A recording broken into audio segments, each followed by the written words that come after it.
Hi, everyone. Welcome to the Neil Haley Show. Two interesting guests. I have one guest that's on the line, and we got to quickly get on the line. So, we're going to go to my website, totaltutor.net, for more information. Twitter, Total Tutor, Neil S. Haley, Facebook, LinkedIn, Neil Haley, Instagram, Total Tutor, Pinterest, and Google Plus, Neil Haley. And I'm excited to welcome to the program 5 times New York Times bestselling author of Red Sox Nation, Peter Golenbock. Peter, thanks for calling, and how are you?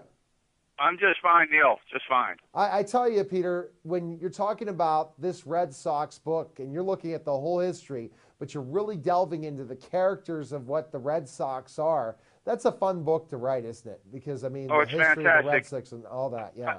I've been interviewing Red Sox players now for 25 years. So I've got in this book some of these people who played in the 20s and in the 30s and all the way through. So it's been a real thrill. Oh, absolutely. And what would you say, one of the most franchise histories of baseball, right? The Red Sox, when you talk about clearly. baseball, for sure. Oh, absolutely, without a doubt. No question about it. I mean, it's the Red Sox had the very, very first dynasty, really. They won when Babe Ruth was playing for them in the teams. They won in 15, 16, 18. They were champions. And then, of course, as you know, the owner of the Red Sox sold Ruth and a whole bunch of other players to the Yankees, and that kind of was the end of that for a while, for 86 years. Wow. So selling Ruth and all that stuff, did you go back to Babe Ruth's career at that time as a character before he was sold? Oh, sure. And, yeah, tell us a little bit about that, yeah. Absolutely. Well, Babe Ruth was an interesting character with the Red Sox because he came up as a pitcher. Right. And right from his rookie season, he was one of the finest pitchers in the entire league. I mean, Ruth, you could argue, was the best pitcher in Red Sox history. Yeah. I mean, Clemens obviously was a great one too, but before Clemens, Ruth was a superstar. The problem that the manager had was that Ruth could hit the ball a mile, and this was the dead ball era before they tightened the ball. Right. And so the quandary was, do you pitch him or do you put him out in the field, either at first base or outfield, and have him hit? And his teammates kept, telling the manager, hey, let's get this guy out there every day. And that really happened in his last year as a Red Sox. And then, of course, he was traded to the Yankees. Oh, my gosh. And so he only was a great hitter for 1 year. What character type of stuff? We all know some of the stories of Babe Ruth and movies and stuff like that. But what is something our listeners might not know about Babe Ruth when he was a Red Sox? Like the way he interacted with the team and stuff like that, and his average day. Yeah. Well, his roommates never saw him. Really? I mean, he was a night owl of the worst and best order. He had phone lists of women in every town where the Red Sox went, and he was known for, coming in from his nightly activity when everybody else was going to the ballpark. And it created a certain amount of tension on the Red Sox because he was a young kid, and they wanted him to get his sleep, and they wanted him to stop, fooling around. And yet, he'd come in at 6 o'clock in the morning, and the next day he'd hit 3 home runs. So it was a little frustrating for these people because he was such a fabulous, fabulous ball player despite his nighttime activities. Definitely. And how can any athlete do what Babe Ruth was able to do? I mean, without party a doubt. all night and then still. Imagine if he was resting. What kind of numbers would he have put up? Well, it's hard to know that it's hard to imagine he could have been any better. Yeah, there's no chance. And one of the things I think that we look about now, the Red Sox, and look at the characters now and how, you had it down here this year, which is a shock, but the years of winning with the Red Sox after so many years of not making it big time. Right. I think thinking about after the Boston bombing and that team winning the World Series, thinking of the characters, thinking of how Boston really relied on that team as part of their healing process was huge, I think. That's absolutely true. That is absolutely true.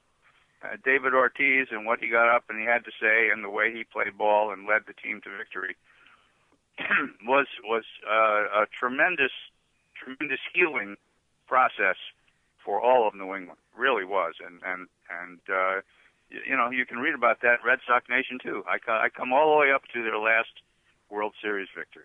Wow. And it's interesting when you talk about David Ortiz. What kind does he remind you of Babe Ruth in a way? And I guess not the carousing, but I guess the showmanship and stuff like that. David Ortiz. What is your thought on that? Well, he right now he's the face of the team. Right.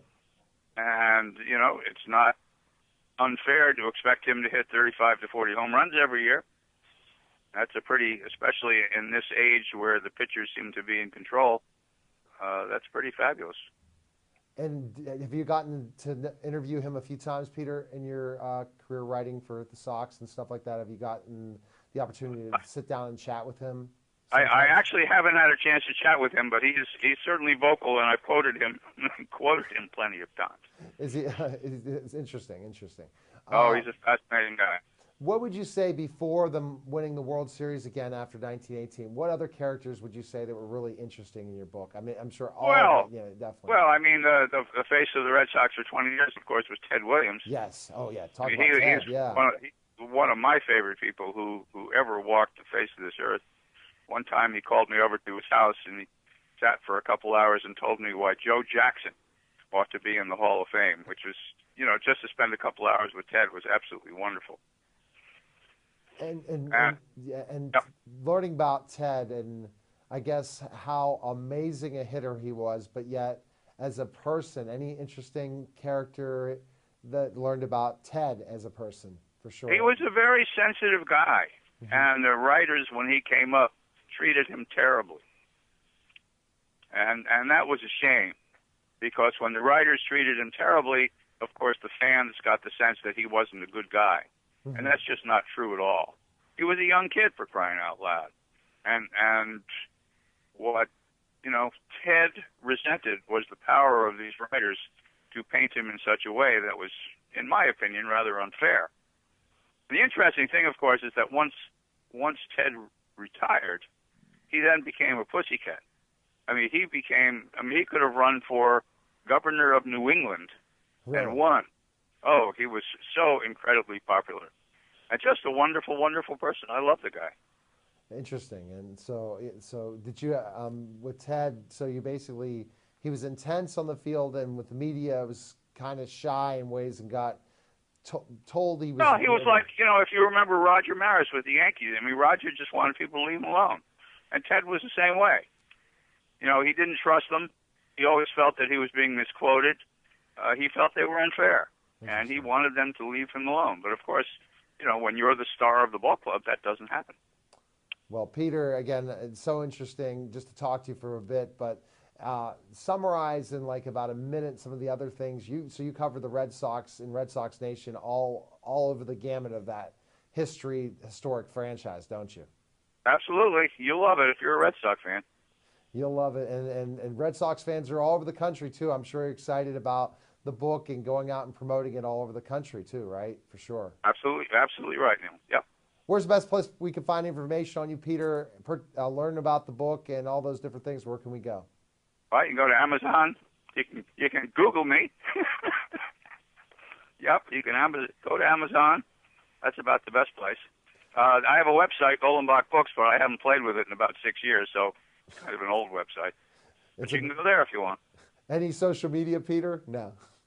Social media? Yeah. Do you have I'm on Twitter, and I'm on Facebook. At Peter Golenbock? Is that your Twitter handle? What's that? Peter, is your Twitter handle at Peter Golenbock? Yes, it is. Awesome. All right. We'll tweet it out when it airs the syndication, Peter. And it was very interesting talking with you, and look forward to reading the book and continue to discuss Red Sox and all those different things. And thanks for taking the time. I appreciate it. It's really my pleasure. Thank you very much. All right, take care, Peter. Okay, bye-bye. All right, that was Peter Golenbock, and a quite interesting interview we had with him, learning about specifics of Red Sox Nation. I like learning about Ted Williams, Babe Ruth, all those different things. So when we get back, we have another really interesting guest. You're watching The Neil Haley Show. We'll be back in just a moment.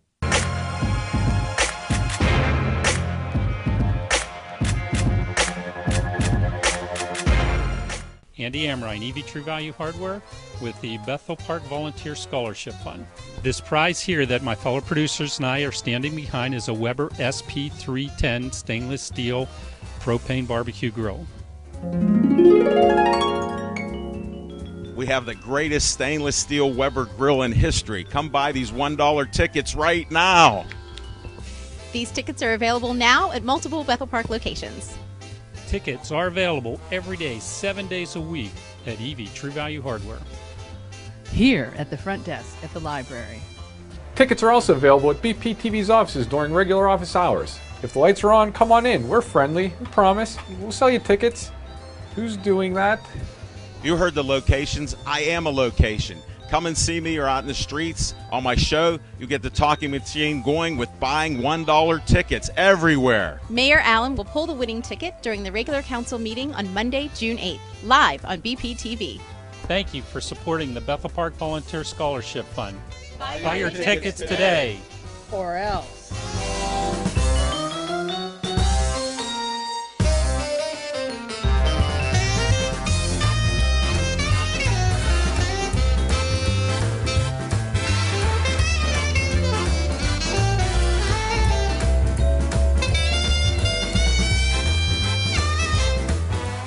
Hi, I'm John Bauer from Tri-Community South EMS. Did you know that National Consumer Protection Week is March 1st through the 7th? There are more than 23,000 reports from around the country of incidents or potential incidents that happen with products in the home or products that you are thinking of buying. Saferproducts.gov is a website that the Consumer Product Safety Commission operates. It gives consumers a place to report and read about unsafe products. The website also provides information on recalled products. Remember, you have the power to protect your family and friends from unsafe products by going to saferproducts.gov. This safety tip has been provided by Tri-Community South EMS, the EMS service for Bethel Park, South Park, and Upper St. Clair.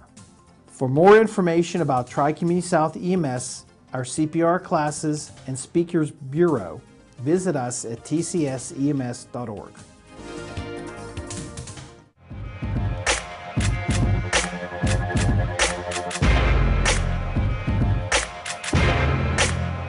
Hi, it's Neil Haley, The Neil Haley Show, and no caller today. I have a studio guest. Again, you go to my website, totaltutor.net for more information. Twitter, Total Tutor, Neil S. Haley, Facebook, LinkedIn, Neil Haley, Instagram, Total Tutor, Pinterest, Neil Haley, and Google+, Neil Haley. And it's interesting when you venture out nationally, internationally, but also locally, and when you hear about somebody that has big news coming up, especially looking in expansion, especially when you're talking about the World Wide Web and different things and how they highlight education. So I'm excited to welcome to the studio Marianne Anderson. You're from Swanson Publishing, the executive director for Swanson Publishing, and you Northern Connection magazine and 55 Plus magazine. Marianne, thanks for stopping by. Well, thank you, Neil. Thank you. I'm delighted to be here. I'm absolutely thrilled to be here. And as you were saying, that I'm the executive editor of Northern Connection 55 Plus magazines. They're produced by Swanson Publishing. And the Northern Connection is the whole, from the North Shore through Butler, Fox Chapel through Swickley. And but 55 Plus is more all over the Pittsburgh area. But as you were saying, with the whole World Wide Web and our online presence and social media, we're finding that our content, our magazines are reaching a much bigger geographic area, especially a lot of Pittsburghers that have moved out of the area. They like to go to the website where we have features. We've also incorporated a special widget, I believe it's called, to download the magazine, and it'll download directly to any reader, your computer, your Kindle, you know, and you can read it that way. We're finding that as we've are incorporating all these new aspects of the area and current news and technology news and featuring the education, that it's just flying off the shelf. shelf, both magazines. So we're encouraging your viewers and everyone to go ahead and go to the website, and listeners, and go ahead and go out to the website, northernconnectionmag.com. You will have features out there. You can download the magazine and have it on the road. We're currently reaching quite a large demographic. Fantastic. Yeah. So basically, stepping back as the executive editor for Northern Connection magazine and 55 Plus and things like that, tell me specifically your background and why you are involved with these two magazines. Tell us about that. Okay, yeah. I've been a professional writer for throughout my career. It started out as a technical writer for high-tech firms, including IBM, Microsoft, and things like that.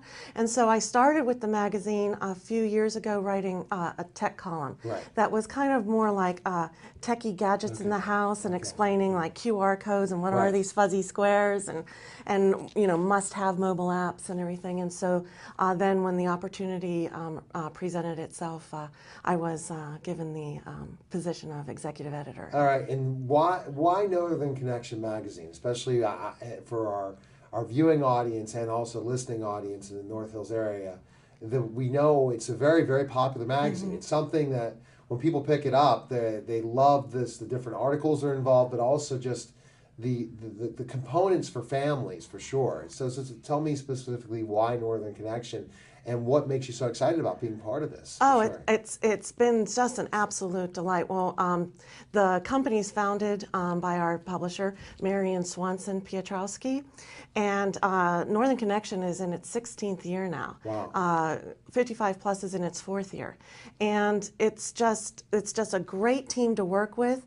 And Marianne is so dedicated to bringing the positive information, creating awareness of products, businesses, schools, technology, everything that's going on in the community, and bringing positive news so that it gives people the information they need to make decisions about schools, businesses, products, and so forth, and making our community such a wonderful place to live and work, and what's going on. What's positive in the community when you don't see that in the news always, and you don't always see that with different write-ups in newspapers. This is a place where we're going to highlight what's great going on with this community. Right. We're going to go into the education portion at one point, but tell me specifically some of the other types of articles that are in Northern Connection. We know the education section, which I'm interested in learning more about. But tell us specifically some other things that people could, when they check out Northern Connection magazine, could see either via online or also with the magazine. Oh, in the magazine we have various spotlights. For instance, we have a business spotlight every year every month that covers a local area business that might be new or is doing something different. We had one called Hey Baby that is a sonogram. So you can 4D sonogram, and you can. Then there was also one on a lot of our content is on healthcare, and from rehab, to Genesis Medical, to UPMC and Allegheny General Health, and we also do a great many features on in addition to education, but some fun things, like we do some trivia, and we have our town crier who gives us some history about different topics every month, and so we have fun as well as educational. And then you see a variety of people who pick up the magazine, right? Yes. That's the nice thing about it. When you're trying to focus on the great northern part of the community of Pittsburgh, there's so many things to highlight and so many different people that catch their interest in specific things in the magazine. Oh yes, it's just a whole bevy. We do the arts, and do the children's festival and the children's festival outreach programs, and we just are very family focused. We have several free listings that include highlighting various movers and shakers, and we also have in the community that are doing various things, and then we also have a whole happening section. Any kind of charity, nonprofit. If they're having an event from fish fry to a walk-a-thon to a rummage sale, we do a whole free listing of everything that's going on in the area. And then that reaches into the education section, where we have movers and shakers specifically in education. And then we highlight a particular student Mover and Shaker of the Month. And that's a bigger write-up about just the amazing things that these kids are capable and are doing. You know, Megan Carcase from Our Lady of Sacred Heart, you know, Jane Fusco from North Hills School District. They're just incredible, over-the-top kids. And then in the education section, last year I started a column on innovations in the classroom. It started out as just one of my technical articles, all about, you know, smart boards and the kind of technology that they were using, iPads. But then as I was talking to all the schools, it's just amazing how they were using it.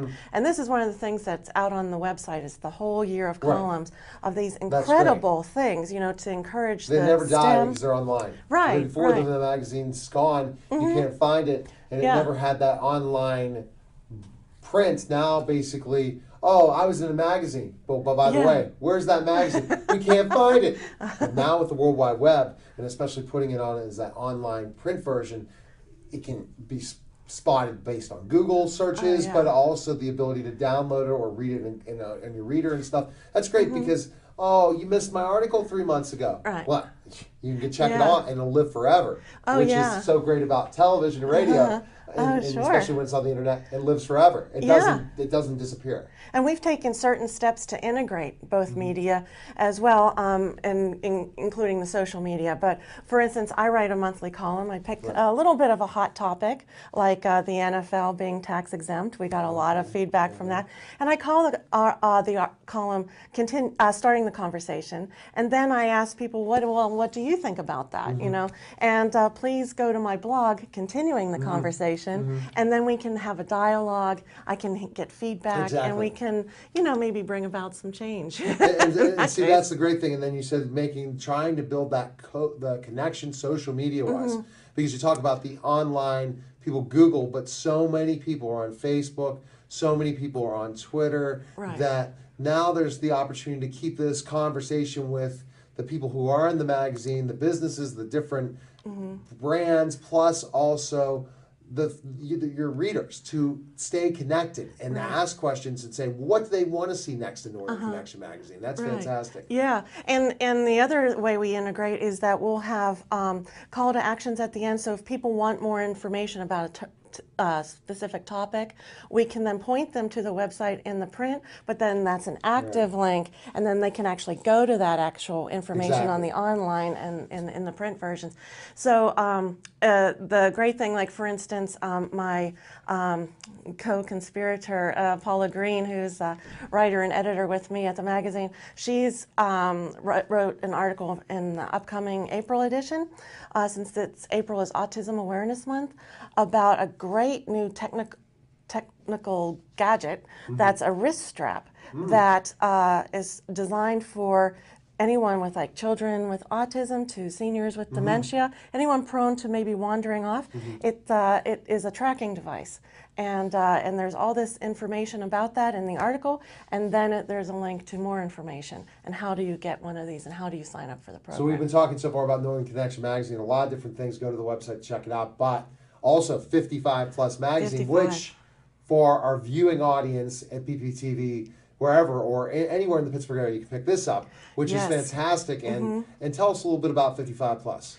55 Plus is, we've focused the information. It's designed for that sandwich generation that so many of us are in, you know, from the adult kids, grandkids, and up to taking care of our elderly parents.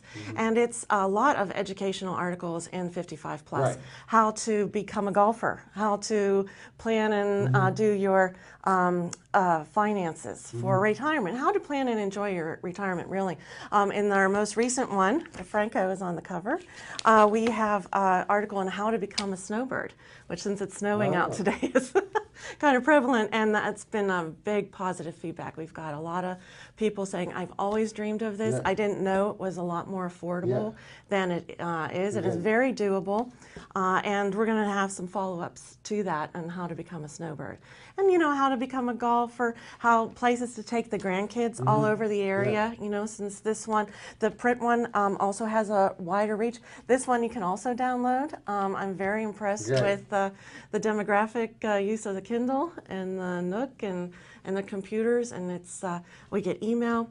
And it's definitely that kind of focus on how to plan and enjoy your retirement and be this sandwich generation who's taking care of everyone, and how to remember to take care of yourself. How long has 55 Plus magazine been out? It has been out, we're in our 4th year, and it's a quarterly, so it'll be a spring, summer, fall, winter. Oh, interesting. So, but another thing to keep you busy with different things going on, things like this. Yeah. And I think that the social media component, so tell us the best places social media-wise, first of all, Marianne, for people to get involved in social media and the website right now. The website is northernconnectionmag.com, and also we have the Pittsburgh, it's Pittsburgh 55 Plus, all one word, .com. And then when you go to these websites, you can connect to all of the different Twitter, Facebook. We have tons on Facebook. We also have our newsletter is way popular. That is emailed to you. It's an opt-in choice for the newsletter, and the statistics are off the charts for opening the newsletter and clicking through to the magazine. We're in a very high, like 20th percentile. You know, for 20th, 30th percentile, which is just, people are definitely want to get at that information. Staying busy, seems like. And also for yourself, is there a place we can find information on YouTube, Marianne? Do you have sure. I'm on LinkedIn, and welcome to connect to me on LinkedIn. And we're looking to expand. Of course, have more of a Pinterest. One of the business spotlights we had was Over the Bar restaurant, and it's has a bicycle theme. And they're on Carson, but they're on the south side. But they're also just opened up a really cool one in the boathouse out in North Park. And so that kind of they come to mind because they really use social media well. Great. And a lot of people are liking our Facebook page because we have daily updates of what's current, what's happening, and a lot of it is the charity events and festivals and things that are like kind of low money fun or no money fun, that really very family oriented, things to do with the kids and the grandkids and get out and about. Well, thanks for coming by, Marianne. Oh, thank you, Neil. And look forward to having more news with her and find out more information. Again, you can go to my website, totaltutor.net, for more information. Twitter, Total Tutor, Neil S. Haley, Facebook. Interesting guests we had in studio, and we also had on the phone on this week's show. See you next week. Some more of the Neil Haley Show. Stay tuned by going to my website or tweeting me at Total Tutor. Take care, everyone.